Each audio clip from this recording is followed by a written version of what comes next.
Hello YouTube family, કેમ છો? મજામાં? રાધે રાધે, જય શ્રી કૃષ્ણ, જય સ્વામિનારાયણ. બધાને ગુડ મોર્નિંગ. વાગી ગયા છે સવારના 7:30 અને આપણે નહીં તૈયાર થઈ ગયા છે. હવે ચા બની ગયો, ચા અને બાજરીનો રોટલો. જો બીજું કામ કરવા ગયા એમાં ચા ઉભરાઈ ગયો છે, તો ચા પી લઈએ અને પછી કામ કરીએ. આજે તો સ્કૂલમાં છોકરાઓની રજા છે એટલે બધા સૂતા છે. હજી ચા પીને મમ્મીને બધા અત્યારે પૂજા કરવા બેઠા.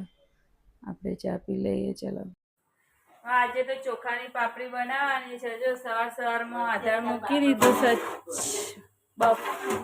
અને મમ્મી ચારસ લોટ અને કપડા તો આજ મશીનમાં નાખી દીધા. કાલે ઘઉં સાફ કર્યા છે, પાપડી અને કાલે હવે વેફર બનાવવાની.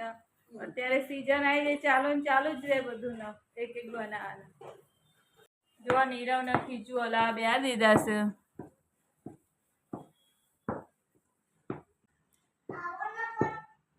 ગઠ્ઠો બઠ્ઠો પડે નહીં રહો, હરખું હલાવજો બરોબર. તાકાત કરો. આજ તો નીરવ ને બપોરે ખાવાનું નહીં હોય, ખીચું ખાઈને જતા રહેશે. નીરવ ખાવાનું બપોરે રોટલી શાક ખીચું ખાઈ લેવાનું. સારું આવ્યો હાથ જો નીરવ આવી રીતે હલાવે. જો જુઠ્ઠું બોલવાના કે કઈ કઈ આપે તો ઘરે જ બનાવી મલાઈનું જ. તો એ જ આપણા નસીબમાં એ જ છે. પાપડી પડવાની તૈયારી થઈ જાય. ખીચું બફાઈ ગયું છું, હવે હંચા ભરાવા માંડ્યા છે.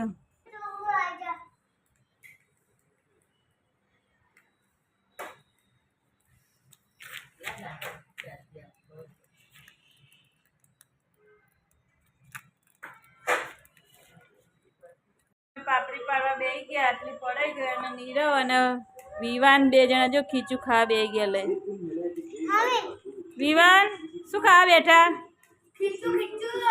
ખીચું. તાર ખાવાનું? આને જો આને પાપડી પાડવી. તાર પાડવી પાપડી?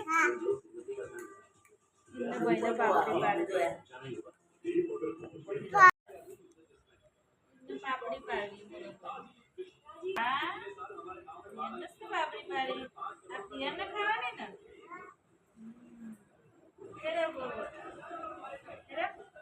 પાડી દીધી છે બધી. આટલી પડી આ અને અડધી પાડી છે બેડમાં પાડી પાપડી.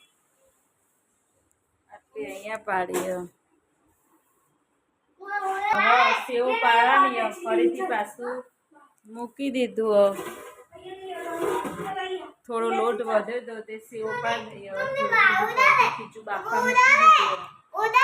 પેલા ખીચું બાફ્યું તો એમાં એટલી પાપડી પાડી અને ફરીથી લોટ વધે તો ફરીથી આધાર મૂક્યું તો બાફવાનું. ફરીથી ખીચું બફાઈ જાય એટલા ઘડી હું થોડુંક કટિંગ કરવા બેસ્યું. આજે રસોઈમાં ખાલી ભાત જ વઘારવાના. અને વિવાન અને પ્રિયાનભાઈ બેને જો ભણવા બેસાડી દીધા છે અહીંયા બે જણા. પ્રિયાનભાઈ શું લખવાનું? ABCD. આ તો લખો. ચલો ચાલુ કરી દો ABCD લખવાની. વિવાનભાઈ પરીક્ષા છે 6મી તારીખથી ચાલુ થાય. એમને વાંચવા બેઠા એસાઇનમેન્ટ. અને હું થોડું કટિંગ કરી લઉં, એકાદો ડ્રેસનું કટિંગ થાય તો પછી. ખીચું એ બફાઈ ગયું હતું અને સેવો એ પડી ગઈ છે. જોઈ લો, સેવો પડી ગઈ અને હવે બધાએ થોડું થોડું ખીચું ખાધું હતું તો ખાવાની બહુ ઈચ્છા નહીં એટલે ભાત વગાડવાનો પ્રોગ્રામ કેન્સલ રાખ્યો. હમણાં મોડા દાબેલી લઈ આવીશું તો બધા એક એક દાબેલી ખાઈ લઈશું. નીરવ આવવાના નહીં. વિવાન ને પ્રિયાન ને અત્યારે નીચે રમવા ગયા છે. જો બપોરના 2 વાગી ગયા, બધાને ભૂખ લાગી હતી તો હું દાબેલી લઈ આવી તો બધા દાબેલી ખાઈ લઈશું. જો દાબેલી વડાપાઉં બધું લાવી દીધું છે, હવે ખાઈ લઈએ પછી બધાને ઊંઘાડી દઈએ. આજ રજા હોય એટલે છોકરો આખો દિવસ લડ 2 છોકરો ભેગો થઈને બાપા. સાંજના વાગી ગયા છે 7:45 અને આપણે હવે રસોઈ બનાવવા ઊભા થયા છીએ. જો બટેકાનું શાક બનાવવાનું છે, બટેકા સમારી દીધા છે અને મમ્મી બનાવે છે હજી બટેકાની કાતરી. હજી આજ પાપડી બનાવી, સેવ બનાવી, અત્યારે કાતરી બનાવી અને ધ્રુવભાઈને ગામડે જવાની તૈયારી કરો.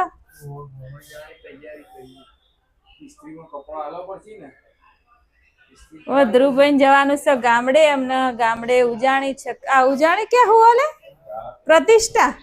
પ્રતિષ્ઠા તે જવાના એટલે અત્યારે કપડા ઇસ્ત્રી માલવા તૈયારી કરે છે. આપણે રસોઈ બનાવીએ. ચલો નીરવ આવી ગયા ને જમવાનું બની ગયું, બધા જમવા બેસી ગયા. જો હમણાં બટેકા શાક ભાખરી આખું ટોળું જો ફૂલ મોજ. જમીન કામ પતાવીને પછી મસીને બેઠા હતા. એક બ્લાઉઝ અધૂરો હતો એ સીવી દીધો અને એક શર્ટનું કટિંગ કર્યું. અત્યારે આજે મેં આ બ્લાઉઝ સીવ્યો એક અને આ શર્ટનું કટિંગ કર્યું. અત્યારે હવે એક કાલે સીવીશું. હવે અત્યારે 11:15 થઈ ગયા તો હવે સૂઈ જવું છે. તો ચલો આ વિડીયોને અહીં એન્ડ કરું છું. આ વિડીયો તમને કેવો લાગે કોમેન્ટમાં જરૂર કહેજો. મારી ચેનલને લાઈક કરો, શેર કરો, સબસ્ક્રાઈબ કરો. બાય બાય, રાધે રાધે, જય શ્રી કૃષ્ણ, ગુડ નાઇટ.